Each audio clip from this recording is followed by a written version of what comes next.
So can you still remember what happened the day before the incident?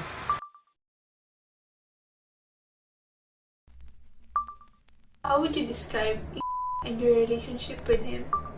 Ko din alam bakit, but maybe because is one of my best students and he really is interested in my subject. Kahit gaano kahirap, kaya pa niya tumulong sa iba. I guess love moves in mysterious ways. Ang malit ko talaga! Even though they accuse you, Crystal,